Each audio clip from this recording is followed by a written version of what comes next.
குழந்தைக்கு இரவில் இதை சொல்லி கொடுங்க. இரவுல நம்ம பாடியில நிறைய சேஞ்சஸ் நடக்கும். முக்கியமா நம்ம பாடியில டே ஃபுல்லா நடந்த செல் டேமேஜ் எல்லாத்துக்கும் ரிப்பேர் பண்றதுக்கு இந்த நைட் டைம் அப்படிங்கிறது ரொம்பவே இம்பார்ட்டண்டா இருக்கு. இந்த டயத்துல நம்ம பாடி ரொம்ப ரிலாக்ஸ்டா, ரொம்ப கம்ஃபர்டபுளா, சூதனிங்கா ஃபீல் பண்ணும். இப்பேற்பட்ட இரவுல உங்க குழந்தைக்கு நீங்க சொல்லி கொடுக்கறது, நீங்க உங்க குழந்தைய எப்படி உருவாக்கணும்னு நினைக்கிறீங்க, உங்க குழந்தை என்னவாகணும்னு நினைக்கிறாங்க, டாக்டர், இன்ஜினியர், இது மட்டும் இல்லாம ஒரு சமுதாயத்துல ஒரு குழந்தை எப்படி இருக்கணும், எப்படிலாம் அச்சீவ் பண்ணணும், அவங்க கேரக்டர் எல்லாத்தையும் ஒரு அழகான ஓவியமா நீங்க வரைகிறதுக்கு இந்த இரவு நேரம் அப்படிங்கிறது ரொம்பவே இம்பார்ட்டண்டா இருக்கு. ஸோ இரவு நேரத்துல உங்க குழந்தைக்கு என்னென்ன செய்யணும் அப்படிங்கறத இந்த வீடியோல நான் பேச போறேன். வீடியோவை முதல்ல இருந்து கடைசி வரை ஸ்கிப் பண்ணாம பாருங்க. அப்பனாதான் நான் சொல்ல போற விஷயங்கள் எல்லாமே உங்களுக்கு புரிய வரும். இதே மாதிரி குழந்தை ரிலேட்டடான வீடியோஸ் உங்களுக்கு வேணும்னு நினைச்சீங்கன்னா நம்ம சேனலை சப்ஸ்கிரைப் பண்ணி வச்சுக்கோங்க. நான் உங்களுடைய டாக்டர் திவ்யா ராமமூர்த்தி. ராமநாதபுரத்தில் 40 வருடத்துக்கும் மேலாக மருத்துவ சேவையில் சிறந்து விளங்கும் சத்யா மருத்துவமனையில் குழந்தைகள மருத்துவராக இருக்கிறேன். நம்ம எல்லாரும் என்ன நினைச்சுக்கிறோம், நம்ம தூங்குறோம் அப்படின்னா கண்ணு மூடினோடனே ஒரு கனவு வந்துடும், நம்ம தூக்கத்துக்குள்ள போயிடுவோம், காலை எந்திரிச்சிருவோம் அப்படின்னு நினைக்கிறோம். இல்லவே இல்லை. நம்மளுடைய ஸ்லீப்ல 2 சைக்கிள் இருக்கு. ரெம் ஸ்லீப் அண்ட் நான் ரெம் ஸ்லீப் அப்படின்னு நம்ம சொல்லுவோம். அதாவது இந்த 2 ஃபேஸுமே சேர்ந்தது ஒரு சைக்கிள். இந்த மாதிரி நீங்க தூங்கி எந்திரிக்கிறதுக்குள்ள 4ல இருந்து 5 சைக்கிளாவது நடந்திருக்கணும். இதுதான் ஒரு குட் ஸ்லீப்புக்கு ஒரு அடையாளமா இருக்கு. இந்த ஸ்லீப் சைக்கிள்ல ஸ்டார்டிங்ல ஒரு ஃபேஸ் விழுவோம். அதுல நம்மளோட பாடி தூங்குறதுக்கு ஆயத்தமாகிற நிலைமை, அதுதான் சப்கான்ஷியஸ் மைண்ட் அப்படின்னு கூட சொல்றாங்க நிறைய பேர். இந்த டயத்துல தான் நம்மளோட பாடி ரொம்பவே ரிலாக்ஸா இருக்கும். நம்மளுடைய மூளைக்கு செய்ய வேண்டிய சில இன்ஸ்ட்ரக்ஷன்ஸ் எல்லாத்தையுமே இந்த டயத்துல கொடுத்தோம்னா நடக்குது அப்படிங்கிறது கூட சயின்ஸ் படி ப்ரூவ் பண்ணியிருக்காங்க. மகாபாரதத்துல கூட அர்ஜுனனின் மகன் அபிமன்யு தன்னுடைய அம்மா வயிற்றுல இருக்கிறப்ப அவங்க அம்மாட்ட கிருஷ்ணன் ஒரு ஸ்டோரி சொன்னாங்க. அதாவது அந்த போரை பத்தின ஒரு ஸ்டோரிய சொன்னதாகவும், அந்த ஸ்டோரியை கேட்டு சிறு வயதுல இருந்தே அந்த மூளையில ப்ராசஸ் பண்ணனாலதான் அந்த அபிமன்யு போர்ல வின் பண்றாங்க அப்படிங்கிற மாதிரி சொல்றாங்க. இதுல மகாபாரதம் நடந்தது உண்மையா பொய்யா இதெல்லாம் நம்ம பேச வேணாம். ஜஸ்ட் இதுல எடுத்துக்க ஒரு கோர் மெசேஜ் என்ன அப்படின்னா, தூங்க போறதுக்கு முன்னாடி ஒரு அழகான ஒரு ஃபேஸ் இருக்கு. அந்த டயத்துல நம்ம மூளையை நிறைய ப்ராசஸ் பண்ணலாம் அப்படிங்கிறது மட்டும்தான் இங்க நம்மளுக்கு புரிய வருது. அதை முன்னாடியே மென்ஷன் பண்ணியிருக்காங்க அப்படின்னு நம்ம எடுத்துக்கலாம். ஸோ உங்க குழந்தைக்கு இந்த டயத்துல என்ன சொல்லி கொடுக்கணும்? ஃபர்ஸ்ட் ஒரு டே உடைய ரிஃப்ளெக்ஷன் ஆர் ரீகால் அப்படின்னு சொல்லுவோம். ஒரு டே ஃபுல்லா நடந்ததை குழந்தைகிட்ட நீங்க கேட்டு பார்க்கலாம். 1 by 1 எல்லாத்தையும் நான் வச்சு சொல்ல முடியுதோ இல்லையோ, அவங்களுக்கு ரொம்ப ஸ்பெஷலா ஃபீல் பண்ண மூமெண்ட் ஆகட்டும், இல்ல சேடா ஃபீல் பண்ண மூமெண்ட்டை உங்கள்கிட்ட ஷேர் பண்றதுக்கு ரொம்பவே இம்பார்ட்டன்டான டைம் ஆயிருக்கு.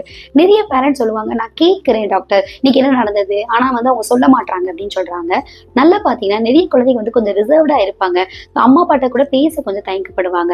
அப்பேற்பட்ட குழந்தைக்கு நீங்க லீட் பண்ணி கேட்கணும். இன்னைக்கு நீங்க ரொம்ப ஹாப்பியா எப்ப ஃபீல் பண்ணீங்க, இன்னைக்கு உங்க ஸ்கூல்ல ஒரு புது ஃப்ரெண்டு கிடைச்சாங்களா, நீங்க இன்னைக்கு என்ன பண்ணீங்க அப்படின்னு பர்டிகுலரா ஒரு கொஸ்டினை நீங்க குழந்தைகிட்ட வைக்கிறப்போ குழந்தை ஆன்சர் பண்ண ஆரம்பிப்பாங்க.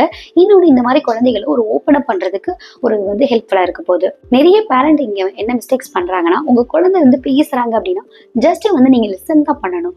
அந்த டயத்துல குழந்தைய நீங்க ஜட்ஜ் பண்ணக்கூடாது. நல்லது எது கெட்டது எது அப்படிங்கிறத அப்போ சொல்லவே கூடாது.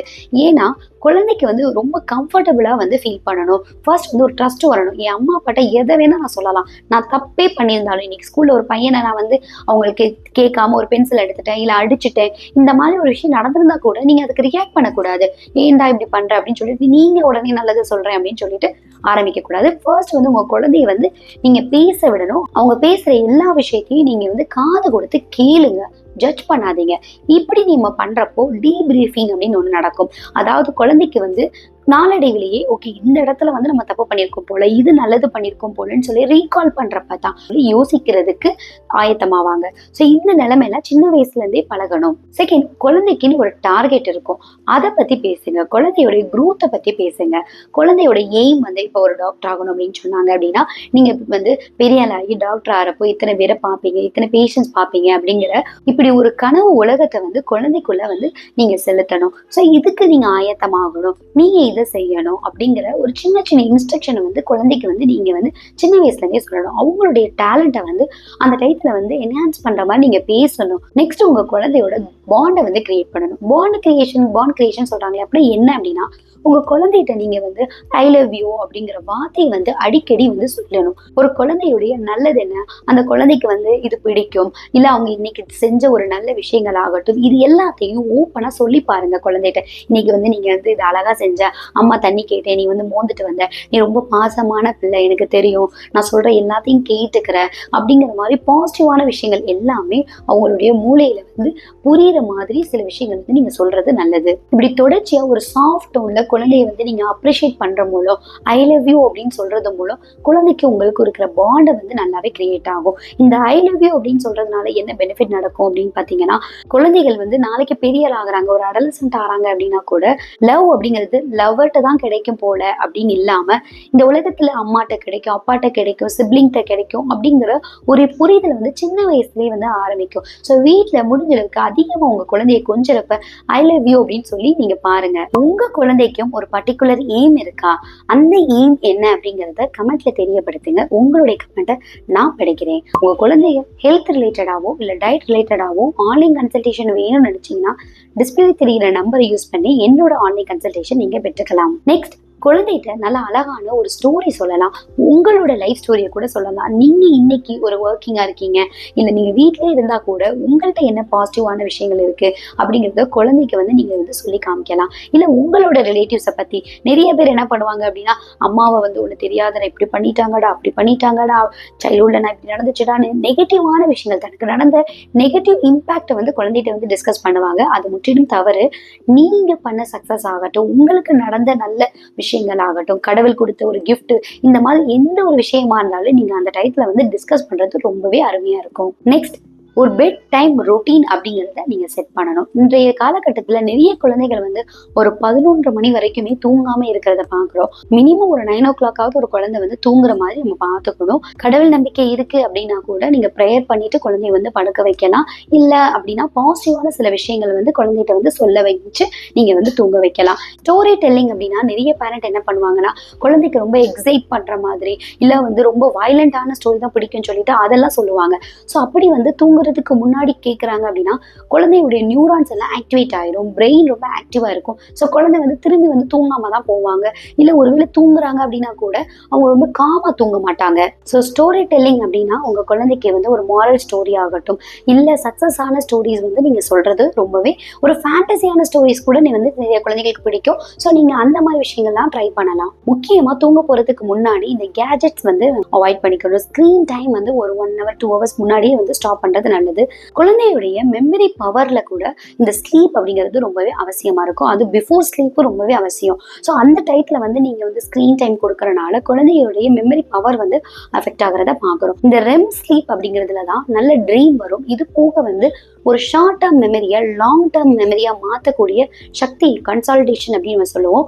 ஸோ ஒரு பெட் டைம் வந்துட்டு ஒரு ரொட்டீன் செட் பண்ணி அந்த குழந்தைய ஒரு காம் டவுன் பண்ணி நல்ல விஷயங்கள் மட்டுமே வந்து அவங்க தூங்க போறதுக்கு முன்னாடி கேட்குற மாதிரி ஒரு ரொட்டீனை வந்து நம்ம செட் பண்ணி கொடுக்கணும்.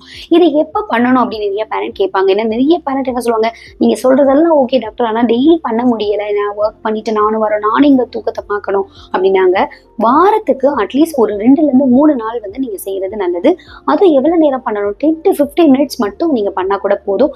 ஈவன் 5 minutesல இருந்து நீங்க ஸ்டார்ட் பண்ணுங்க. இந்த வீடியோ நீங்க பாக்குறீங்க அப்படின்னா கூட இன்னைக்கே நீங்க வந்து ஆரம்பிங்க. ஒரு 5 நிமிஷம் உங்க குழந்தையோட ஒரு பாசிட்டிவா பேச ஆரம்பிங்க, நிறைய விஷயங்கள் சொல்ல ஆரம்பிங்க. டெஃபினட்டா நீங்களே சேஞ்சஸ் வந்து பார்ப்பீங்க. இன்னொன்று, இந்த குழந்தைக்கு இப்ப சேஞ்சஸ் நடக்குதோ இல்லையோ, நாளை பின்ன நான் முன்னாடியே சொன்ன மாதிரி ஒரு அழகான ஓவியம் தான் நீங்க வரைய போறீங்க. அதோட அவுட்புட் அப்படிங்கிறது இல்லை அவுட்கம் வந்து நான் அந்த குழந்தை வந்து பெரிய பிள்ளையா ஆகிறப்பதான் உங்களுக்கு தெரிய வரும். என்னதான் தூக்கம் ரொம்ப முக்கியம் அப்படின்னு சொன்னாலுமே நிறைய குழந்தைகள் தூங்க மாட்டாங்க அப்படின்னு சொல்லிட்டு என் ஓபிக்கு அழைச்சிட்டு வராங்க. ஸோ ஒரு குழந்தை தூங்கலை அப்படின்னா என்னென்னலாம் செஞ்சா தூங்குவாங்க அப்படிங்கிறதுக்காண்டி நான் ஒரு வீடியோ போட்டிருக்கேன். வீடியோடைய லிங்க் வந்து ஃபர்ஸ்ட் கமெண்ட்ல இருக்கு, கிளிக் பண்ணி பார்த்துக்கோங்க.